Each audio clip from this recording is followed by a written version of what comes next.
আসসালামু আলাইকুম গাইস, সবাই কেমন আছেন? আলহামদুলিল্লাহ আমি অনেক ভালো আছি। আজকে কিন্তু আবার আরেক নতুন ব্লগ নিয়ে চলে আসলাম।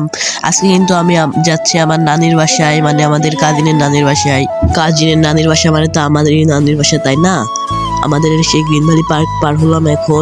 আমাদের এখন যেতে হবে আব্দুলপুর রেলওয়ে স্টেশনে। আমাদের ট্রেনটি ছিল ঠিক 4টায়, কিন্তু আমরা অনেক সকাল সকাল বের হয়ে যাচ্ছি। কি হবে আল্লাহ জানে। আমাদের হয়তো রেলওয়ে স্টেশনে অনেকক্ষণ দাঁড়িয়ে থাকতে হবে। দেখুন কত সুন্দর প্রকৃতির মাঝখান দিয়ে আমরা যাচ্ছি। আমাদের এলাকাটি অনেক সুন্দর। অবশেষে আমরা স্টেশনে পৌঁছে গেলাম। এটা কিন্তু রেল গেট। স্টেশনে পৌঁছে গেলাম। এখন ব্যাগ অনেক বড় বড় আমরা ব্যাগ নিছি, ব্যাগ না পার করছি। দেখেন ছোটটা কিন্তু আমি, আপনারা সবাই জানেন। ব্যাগগুলো কিন্তু অনেক ভারী ছিল, বড় বড় লাগেজ। আমাদের এই ভাইয়াটি আবার দুবাই থেকে আসতে তার বাসায় যাচ্ছে আমরা, মানে ভাইয়ার বাসায়, আমাদের কাজিনের নানির বাসা। তাই ভাইয়ার সাথে আমরা সবাই যাচ্ছি। এখানে দেখেন ট্রেন আসতে অনেক লেট করছে, কারণ লেট না বলতে আমাদেরই তাড়াতাড়ি গেছি আমরা। এই যে আমাদের ট্রেন আসে নাই, কিন্তু অন্য একটি ট্রেন চলে গেল। এখনও অনেক দেরি আছে আমাদের ট্রেন আসতে, প্রায় 30 মিনিটের মতো। এই ট্রেনটি চলে গেল, আবার পরে আবার আরেকটি ট্রেন চলে গেল, কিন্তু আমাদের ট্রেন আরও 20 মিনিট পরে আসবে। কিন্তু কি করব, স্টেশনে দাঁড়ানো অনেক রোদ, স্টেশনে অনেক রোদ। তারপরে একটু ঘুরে বেড়ালাম, স্টেশনের ওভারব্রিজে উঠলাম। উঠে গোটা স্টেশনটা ভালোভাবে দেখলাম। অনেকদিন পরে স্টেশনে এটি কিন্তু একটি শুধু স্টেশন না, এটি হলো জংশন, আব্দুলপুর জংশন।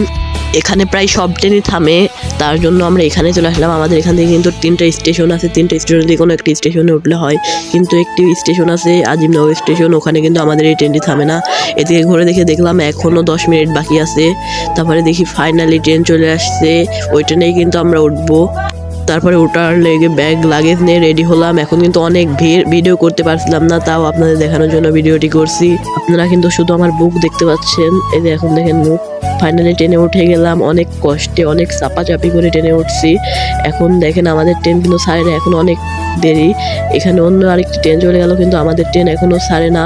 তার জন্য বসে বসে অনেক কিছু খাচ্ছিলাম। তারপরে আরও আপনাদের খাওয়ার ভিডিও দেখাবো নি, সমস্যা নাই। এই যে আবার আরও একটি ট্রেন চলে গেল, তারপরে ফাইনালি আমাদের ট্রেনটিও ছেড়ে দিল।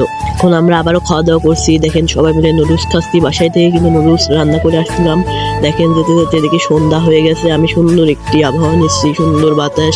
ঠান্ডার দিনে যদিও বাতাসটা ক্ষতিকর। তারপরে দেখেন আমরা সবাই মিলে ছোলা খাইলাম, বাদাম খাইলাম। বাদাম খেয়ে আমরা ট্রেনটির কি অবস্থা করেছি, আমার পায়ের তলে শুধু বাদাম। তারপরে কানে হেডফোন দিয়ে বসে পড়লাম গান শোনার জন্য, কারণ আমাদের দীর্ঘ 4 ঘন্টার জার্নি। আমরা যাচ্ছি আব্দুলপুর থেকে Birampur railway station. Birampur station থেকে নেমে আমরা একটি অটো করে চলে যাব আমাদের গন্তব্য স্থানে। দেখেন ট্রেনের মধ্যে কি অবস্থা, এটাই বাংলাদেশ ট্রেনের অবস্থা। ফাইনালি আমরা ট্রেন থেকে নেমে পড়লাম, আমাদের গন্তব্য স্থানে আমরা পৌঁছে গেছি। কিন্তু অনেক চাপাচাপি করে ব্যাগ নিয়ে আসতে যে কত কষ্ট হয়েছে, এই জন্য ভিডিও করতে পারি নাই। তারপরে নেমে অনেক রিল্যাক্স হইলাম। তারপরে আমাদের ট্রেনটি চলে গেল বিরামপুর স্টেশন থেকে। এখন দেখেন আমাকে লাগেজ ব্যাগ দিয়ে দিয়েছে, আমি এখন এই লাগেজটি নিয়ে যাব, আর অন্যরা সবাই অন্য অন্য ব্যাগ নিয়েছে।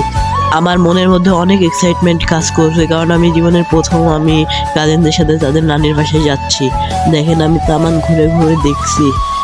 এখানে দেখলাম জায়গাটার নাম বিরামপুর রেলওয়ে স্টেশন। তারপরে এখানে অটো নিয়ে ফাইনালি চলে আসলাম বাসায়। অনেক রাত হয়ে গেছে, তো তাই ভিডিও করতে পারি না। এই যে দেখেন আজকে এই পর্যন্ত ভিডিও। আল্লাহ হাফেজ, সবাই ভালো থাকবেন। আবার নেক্সট পার্ট নিয়ে আসবো।